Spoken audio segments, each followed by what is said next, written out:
What these two little boys are supporting is a giant model of the uranium atom. It's in the Oak Ridge Science Museum.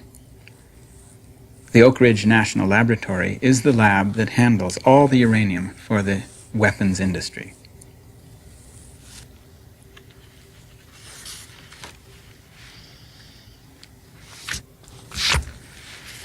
This sign on the fence at the Pentex Nuclear Weapons Final Assembly Plant announces to the passerby that there's a reward for turning in wayward nuclear weapons. The reward shall not exceed $500,000.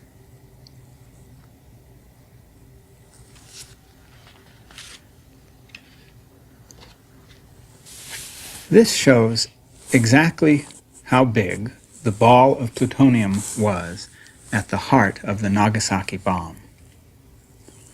When that plutonium exploded, only 3% of the plutonium fissioned. And yet that 3% was enough to devastate the city and instantly kill 70,000 people.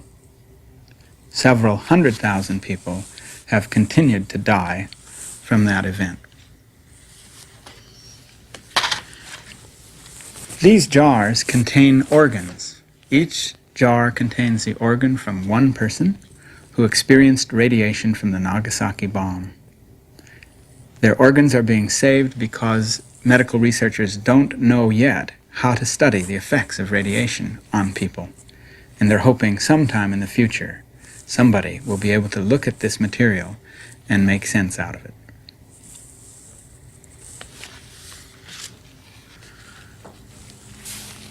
This is a man from the Federal Emergency Management Agency.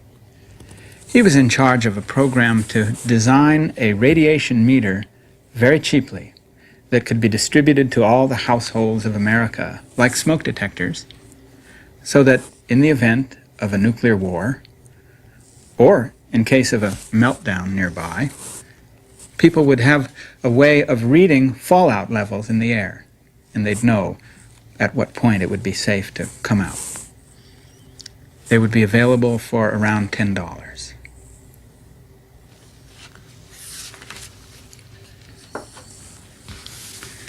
This is a particle of plutonium embedded in lung tissue. It was shot through a microscope. It's magnified 500 times. Each black line is a burst of radiation from the plutonium particle, and it shows how many bursts of radiation come off the particle in a period of 2 days.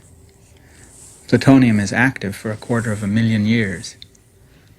It is embedded in the lung tissue of an ape.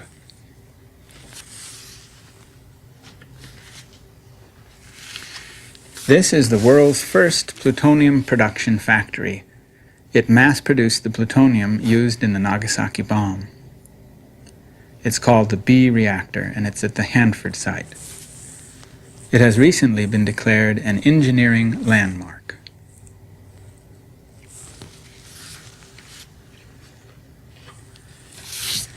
This is Bernard Cohen. He's a specialist in risk analysis, and he's a nuclear physicist. He has stated that he'd be willing to eat 1 gram of plutonium on national television if he is given 1 minute of prime time in which to explain to the American public just how safe nuclear waste management can be.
Noriko Shinya now plays us a piece entitled Snow. As with the other pieces she will play during the film, it is of her own composition.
While filming in the Latrobe Valley, we asked for volunteers from the local citizens to enact an imaginary scenario in which they were refugees from towns in the valley and from Melbourne following a nuclear attack on the military bases in Australia. We asked the people to imagine that they find themselves in the dark in a cellar beneath a hotel in the town of Morwell, and that they have been there for several days.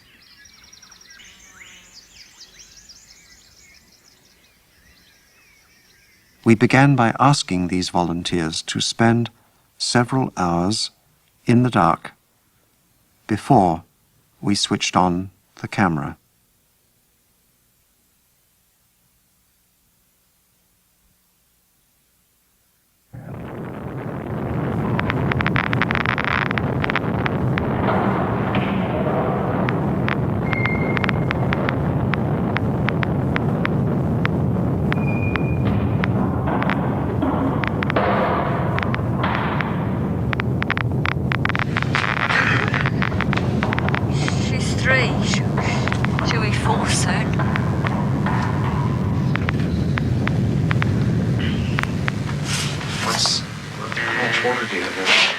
Not much. You have? Not very much. Most of it goes to the children. God, I can feel stuff. There's a lot of stuff coming off this room.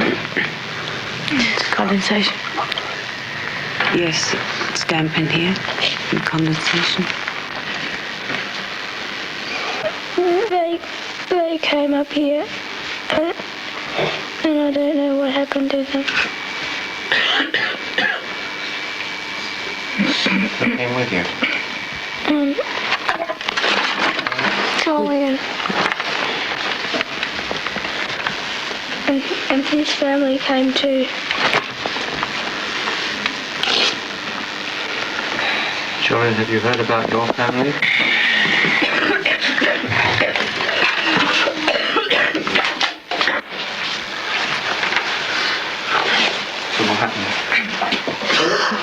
We met these people, and they told us about here.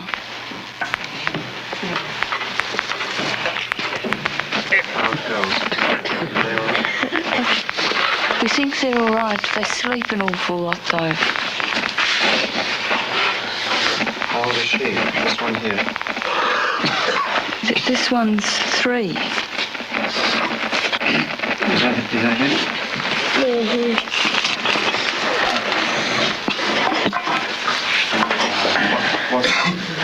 What's happened to your family? Where are they? They were in Melbourne when we were at home when it happened. Haven't seen them since.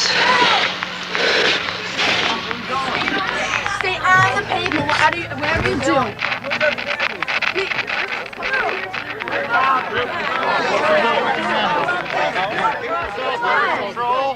Not too much. They said we're going to be able to get close here. We have to bring people from outside the area into the local neighborhood. The reason is it's a high-risk area. We're bringing people in here to evacuate because we are in a state of national emergency. We would ask at this time that you bring in a family of 4 into your house. Well, did they bring food? Yes, the food will be provided for you. They have food meal tickets that'll provide money and stuff. This is updating your... This is updating the condition of your cellar. We'd ask that you do take these people in. It's only a family of 4. It's a family of 4. Thank you very much. Can we have the family, please? Bring the family up. Bring the family up. $693 million. Hi, how are you? We're being declared by the government right now. We are in a state of national emergency. And we would ask that you take in a family of 4. We are bringing in 17 busloads right now of people that are very good. Okay, we'd ask that you bring in a family of 4. Wait a minute. Civil defense. Civil defense. I understand that. I don't know how long it'll be. A week, maybe 2. I don't know. Provisions have been made, but according to the law right now, we do have the capability to procure, which allows us to come in and take possession of your home. So we would ask that you would come and take these people in. Family of 5. Slow down a minute. I'm sorry, we don't have a lot of time. Well, you better take some time. I can't help it. I'm sorry, we have 75 busloads of people to unload. We have 200,000 people coming in. Food will be provided. We're going in. That's all there is to it. We're going in. If you have any questions, you can check later on with the local civil defense people. It is likely that small towns in New York State, such as Ilion, Germantown Flats, and Boonville, have been listed as reception centers or as host areas for incoming evacuees. It is extremely unlikely that anyone in these towns knows of these plans. I'm sorry, He's 10 years old. He's been I'm missing. sorry, We I looked don't. all day for him. If you found him. I'm sorry. They'd have to go through the chapter that's at the school. We're going to take them now? Yes, we'd have to ask that you take them now. Take these people Yes. and you can't find our son. Why did you tell us you were We lost coming? our We didn't son. know. Would you please take the Wait a family of minute. 4? Our little boy hasn't come home. You'll take through that to the local school district. Okay, they have a holding center there for lost children. probably down there. Can I have the next family?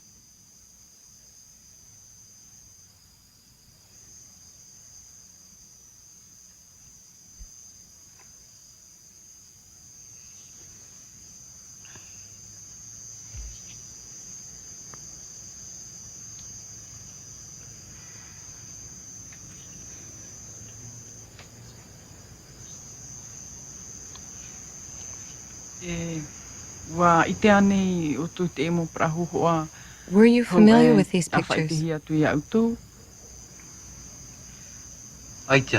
No. We hadn't seen these pictures before.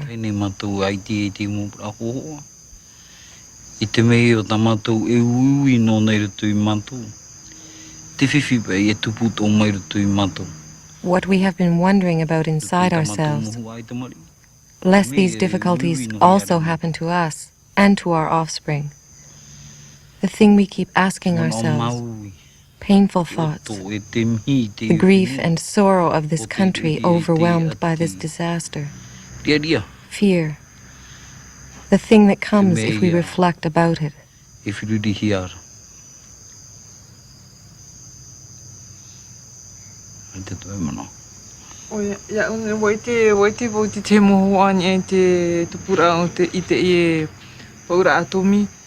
Yes, I have seen some pictures of these atomic bombings, but not exactly these. And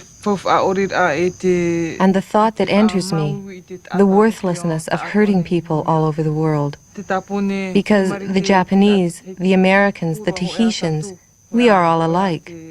All the people in the world.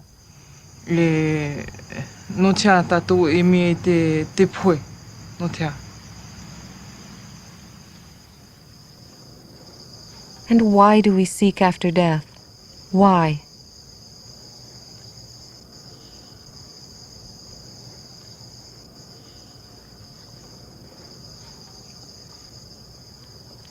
Wenn die da runterkamen, diese fürchterlichen Bombeneinschläge, das knallte und These detonierte terrible und bomb berste. bursts. Das mit Your das mit den nerves, Nerven. they don't Das exist die Bomben gar anymore. nicht mehr da, ne? I was very young then. But when you are down there, you don't know what a feeling is. It's dreadful to describe. Cruel. I don't ever want to go through something like that again. Nein, auch nicht meine Kinder, oder? Neither my children. Dass man das überlebt hat, überhaupt, das ist... Nee.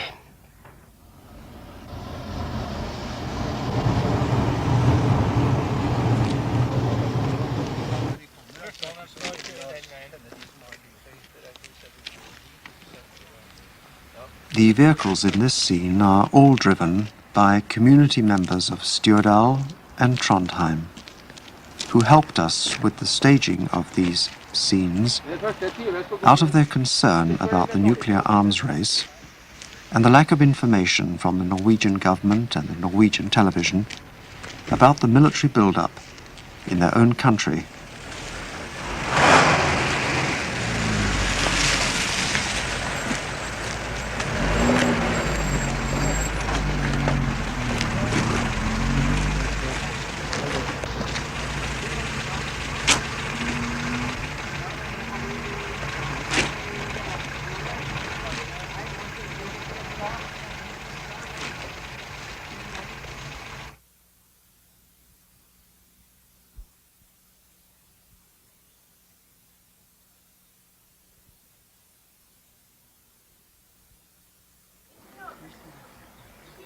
Anjani ka tikwa kuna ku bindzula hi ku tiva leswaku mali yinyingi yo li I fambaka ya xava matlhazi leswaku na yena hi ta kota ku timfekela hi tilwela. There is no progress in this country because most of the money is being spent to purchase weapons so that we can defend ourselves. We start building houses, but they are never completed because of a shortage of materials. One is unable to construct one's home or buy things that one's heart desires. Stoves, refrigerators, they break down. There is no paraffin for heating. There is no gas for cooking. There is nothing. All these things retard the development of the country. Our hearts are heavy and full of uncertainty. We don't know where we are going. Our existence in Mozambique is full of suffering.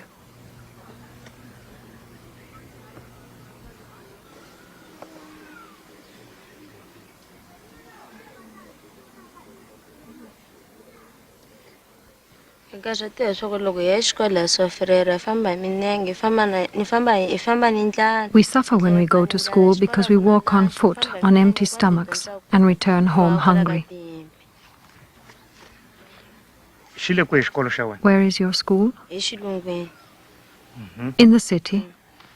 That means you have to journey to school on foot every day, 15 to 20 kilometers, twice a day. Because there are no buses. They have been stopped by the armed bandits. Amelia, que wena ungena kwishko. Vula straka.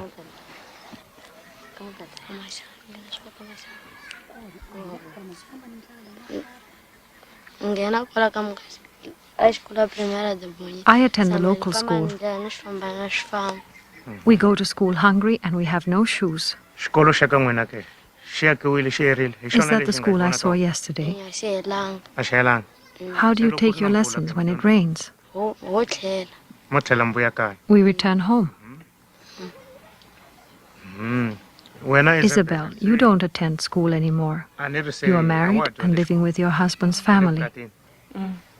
What are the things that bother you?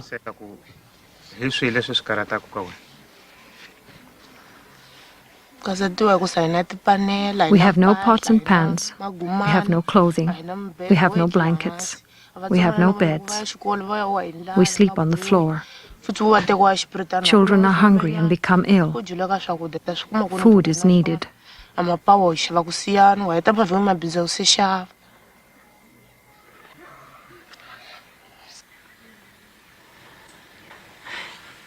Det kan jo ikke si. Jeg vil si at når du spør om det ansvaret, hvem det ansvaret til, så har vi jo alle. Well, we all share the responsibility. Both the government and the media, also those of us who are working in the schools.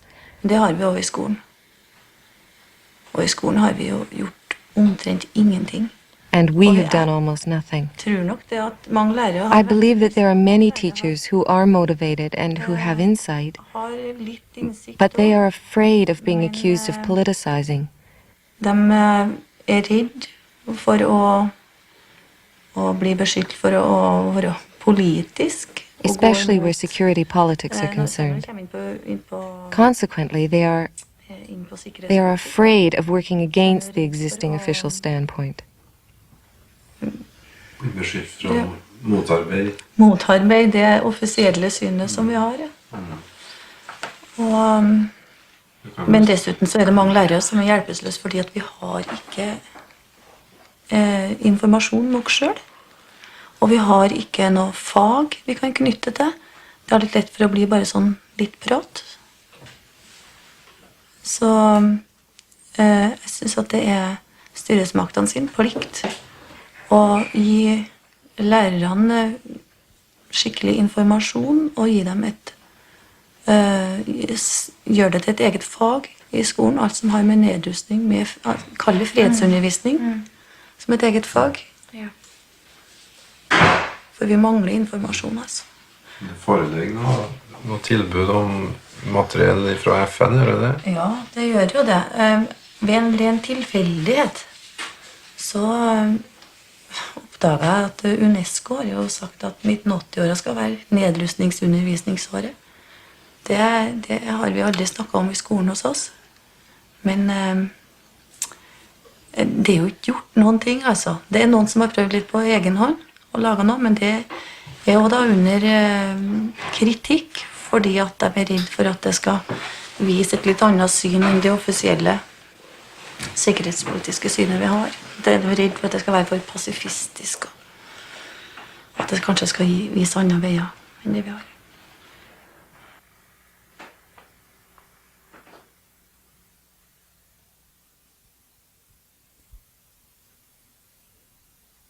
Sprechen eigentlich die Lehrer in der Schule über die Wettrüstung?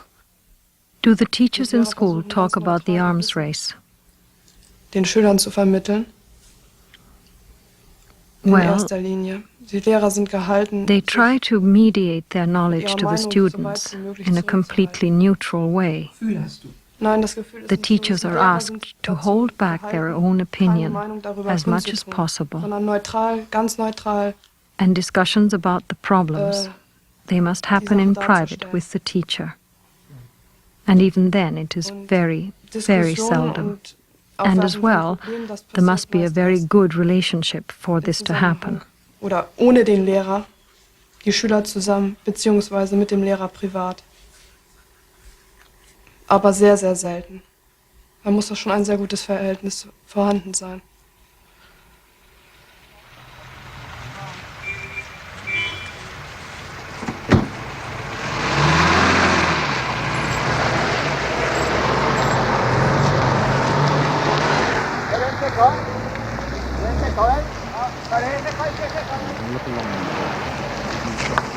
The atomic bomb that destroyed Hiroshima, nicknamed Little Boy, fell towards the city on a parachute. The journey took 43 seconds.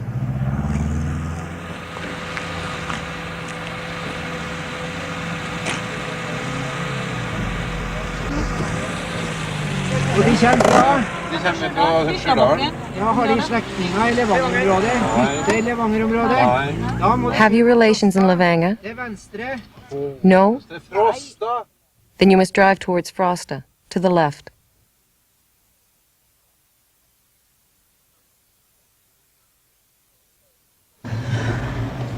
Var du tilbake hos Elvira?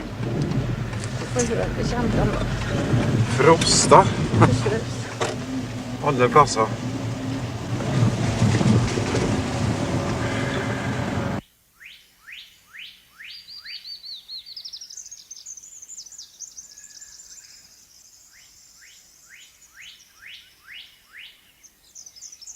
half of Canada's productive forests are in areas receiving high doses of acid rain. Much of this acid rain comes from industrial plants in the northern United States. 1/3 of the salmon rivers in Nova Scotia are now totally without salmon. 860,000 lakes in Quebec and Ontario alone are affected.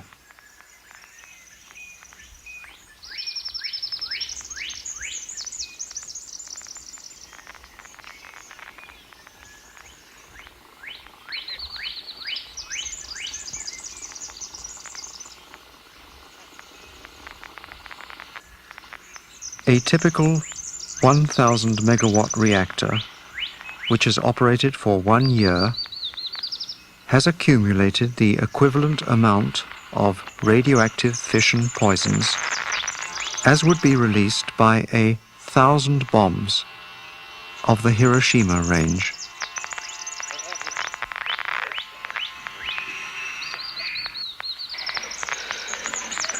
Do you have any brothers or sisters?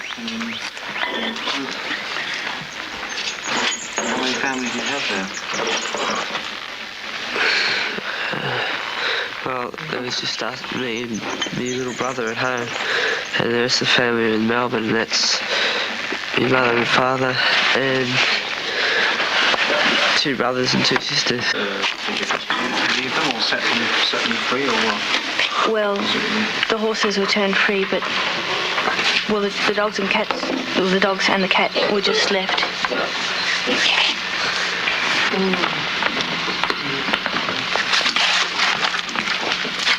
What have you been talking about here?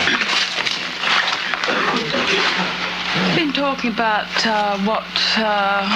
what we could have done, what opportunities we didn't take, what sort of wisdom we didn't take notice of. I keep thinking back about Aborigines, the way they cared for the land, and I just feel as though I didn't use my time to learn, and I want to. It's too late now to find out from them the proper way of just caring for our land. I mean, now I'm talking of just not Australia. I'm talking of worldwide.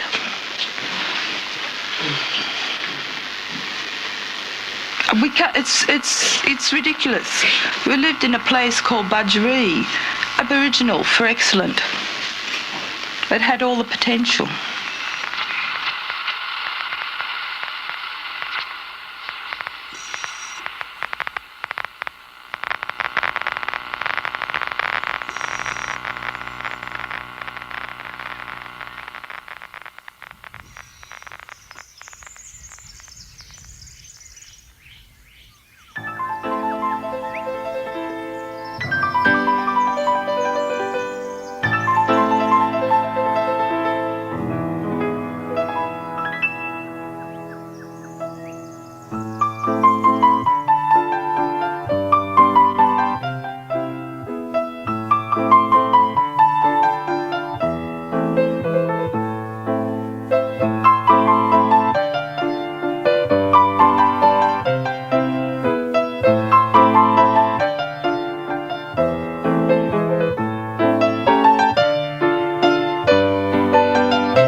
Atomic energy experts at the Swedish State Power Board stated on Thursday that a nuclear reactor in Soviet Lithuania is even more unsafe than the Chernobyl plant, where a reactor exploded on April the 26th.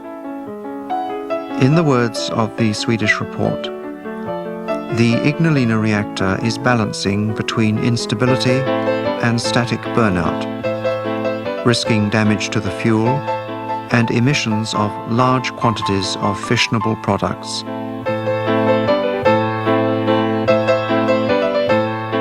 By 1990, it is planned that a further 3 reactors are to go into operation at the Ignalina plant.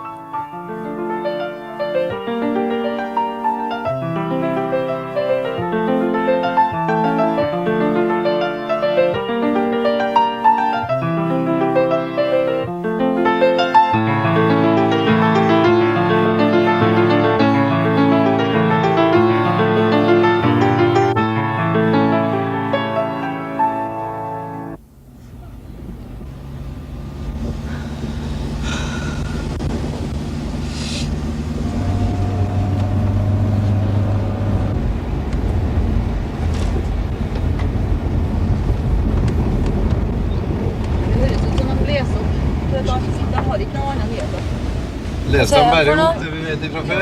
Det vi ikke vet. Du hører det. Hva sier de for noe? Du hører det? Nei, de sier det samme som de har sagt i hele dag. Det er bare, vi skal bare fortsette til neste stasjon og få videre beskjed, og så skal vi fortsette til neste stasjon og få videre beskjed. Det er helt fullstendig Can I have something to drink? I don't have anything here, Torkel. Maybe when we get there. Maybe they'll have some pop and Frosta. Ja, jeg håper virkelig jeg må ha do der også. I'm cross. Ja, nei, Jeg får bare vente nå. Jeg vet ikke egentlig hva jeg skal gjøre, altså. Jeg må jo tilbake igjen i kveld for I shall have to return tonight to look after the cattle. Well, you could try to call when we get to Frosta. I'll try to call the county administration to know if there's anybody left in the valley.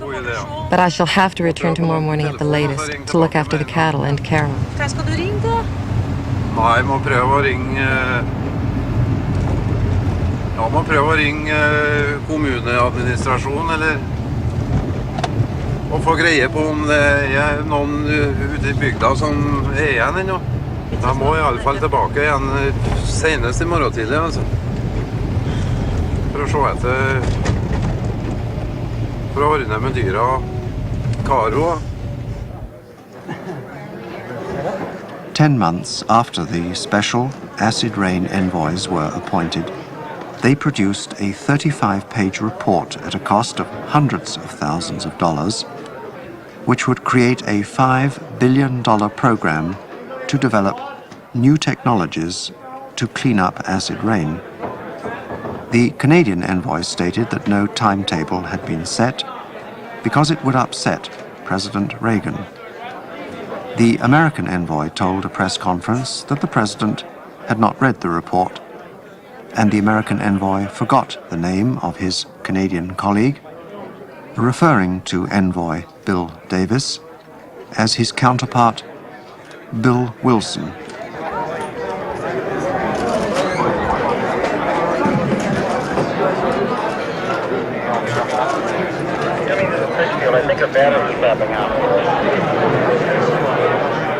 This image of a camera team videotaping the distant demonstration through a window somehow says almost more than anything else about the contemporary relationship between much of the mass media and those protesting at what is happening in today's society.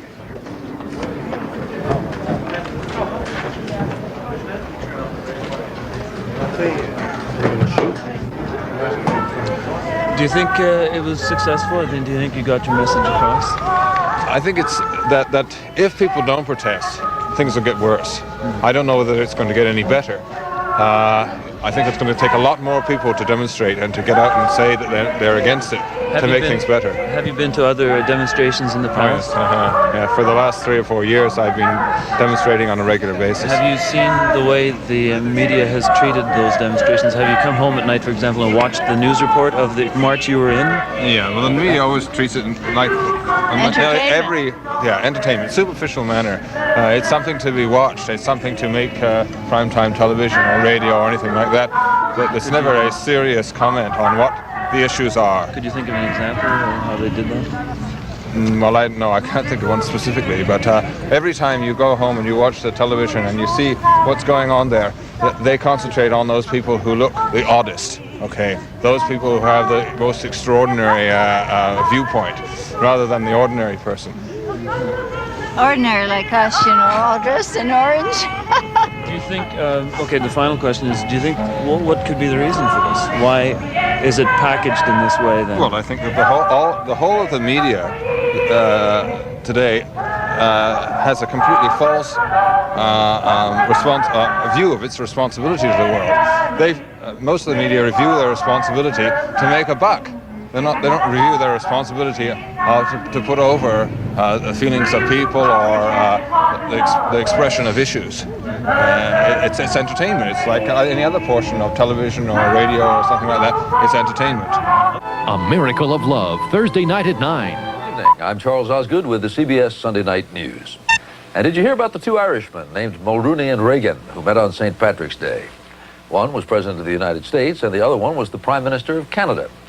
And one of the first things they talked about was acid rain, which is not good for shamrocks and other living things.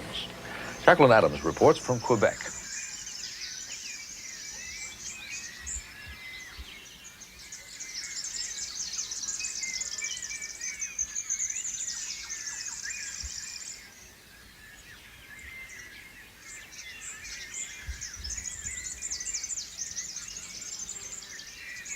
As we did elsewhere in the world, we filmed and videotaped a public discussion here in the Latrobe Valley, this time in the home of a family living in the town of Newborough, a short distance from these chimneys. We put enlargements of photographs and press articles on the walls, many dealing with the American bases in Australia, some of which are forbidden to the Australian public, and one of which is even forbidden to the Australian government.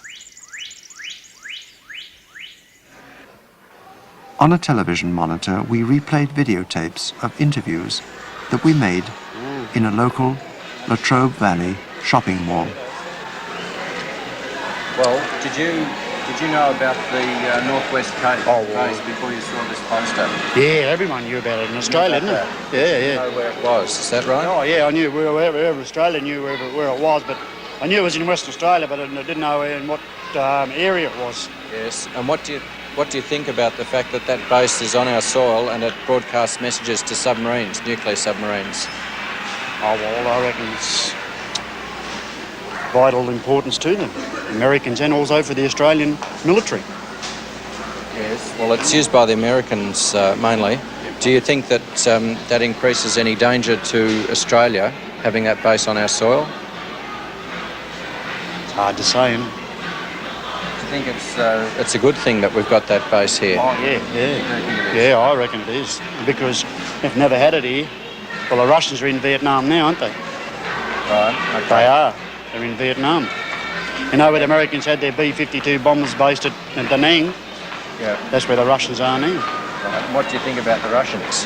Oh, well, they're not bad people, I suppose. They're like us. They're white, aren't they? Have you ever met a Russian? No. Have you? No, I haven't. No. That makes two of us, doesn't it? What's your attitude, though, to the Russians generally, to their system and their culture and their way of life? Well, I suppose it's under communism rule, isn't it?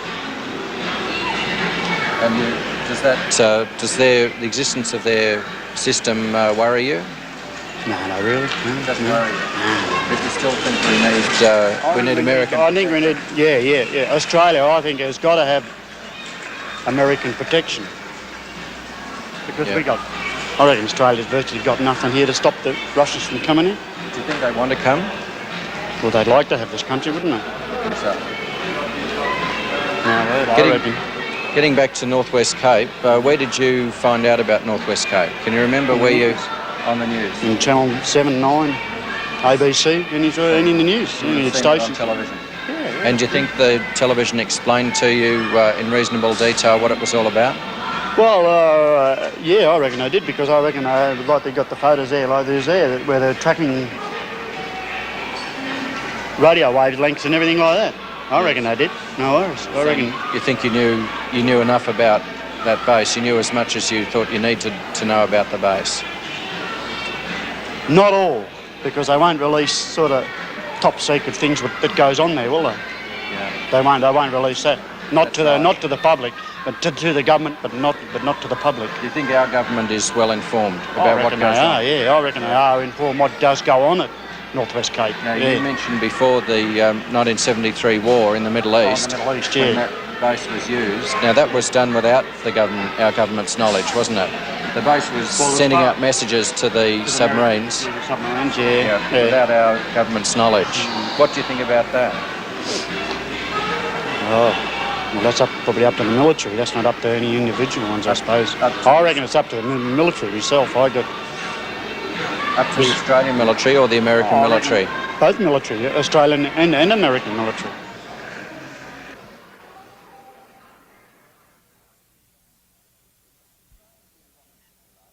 There are signs in Washington tonight that the honeymoon between the White House and the new leadership in the Kremlin might be ending. This is the view of several senior administration officials, and it coincides with a sharp rebuke by Secretary of State George Shultz to Soviet claims that the United States is not serious about any negotiations on the so-called Star Wars space defense system. The chief Soviet negotiator in Geneva, Viktor Karpov, made the Star War remarks in a weekend television interview shown on Soviet television. He also said the Americans were trying to revise the objectives of the talks and sidestep serious discussion on preventing the arms race in space. Today, Mr. Shultz wondered publicly about Soviet intentions in Geneva. If that kind of performance is to mean that the Soviets approach those negotiations as propaganda opportunities, then that doesn't bode very well for the negotiations. On the same ABC program, a Soviet official defended Moscow's position. What we really want to is drastic cuts in existing nuclear weapons and the prevention of creating a new class of space weapon. As the United States delivers 16 cruise missiles for deployment in Belgium, American officials are charging that new long-range Soviet missiles being aimed at Europe are destabilizing the present status quo and may well violate SALT II. President Reagan today is in Canada, meeting with Prime Minister Brian Mulroney, who will later this week also play host to our Prime Minister, Mr. Hawke. The United States and Canada have some real differences despite their close friendship, and today the two leaders announced they'd made some progress on acid rain. This is the industrial pollution that is carried north from the United States and falling in rain on Canada, threatening the environment, affecting forest, fishing and tourist industries. As Mr. Reagan and Mr. Mulroney agreed to exchange special envoys to work on the acid rain problem, demonstrators outside were making a loud protest against the long inaction on the problem.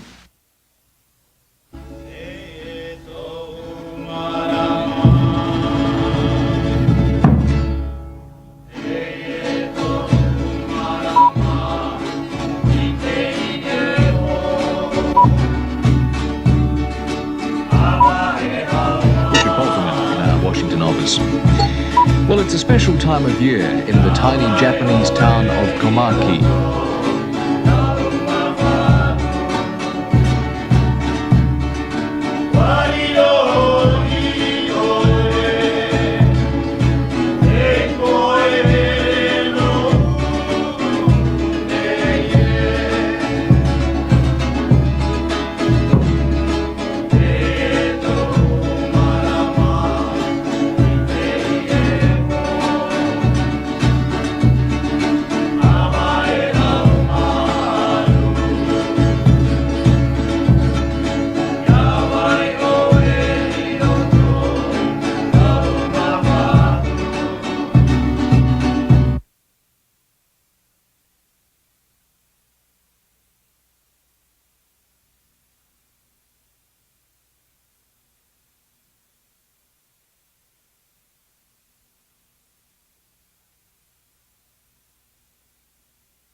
Now, we hear the term atomic on all sides, so much so that it has become just a big noise, and we don't even notice it anymore. But don't overlook the fact that it is the military who are handling these matters, soldiers whose end purpose is war. And what kind of war, my friends? Just look at these pictures. This is the kind of war I am talking about. Aren't we afraid of this fate awaiting us, awaiting our children? They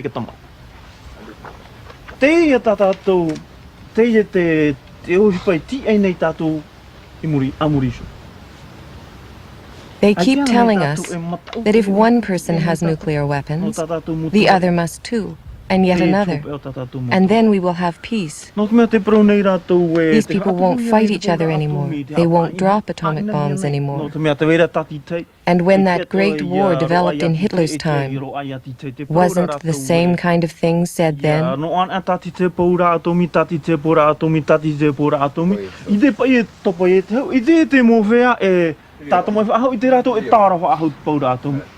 tupur amai tratam ai tratou Hitler.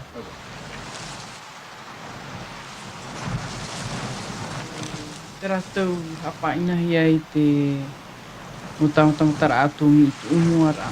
When they were exploding the atomic bombs in the beginning, you were in the Tuamotus. Had you given birth then?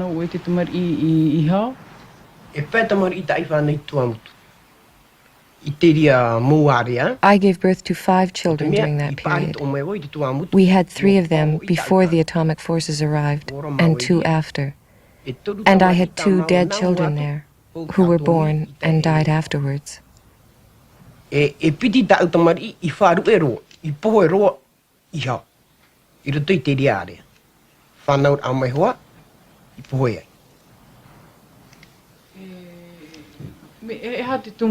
what was the cause of their death?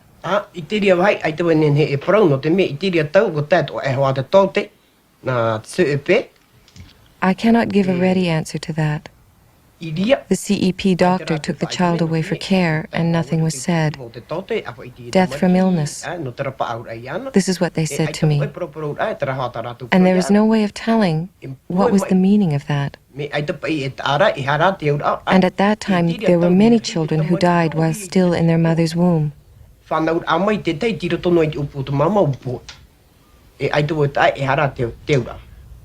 I do not understand what that was all about.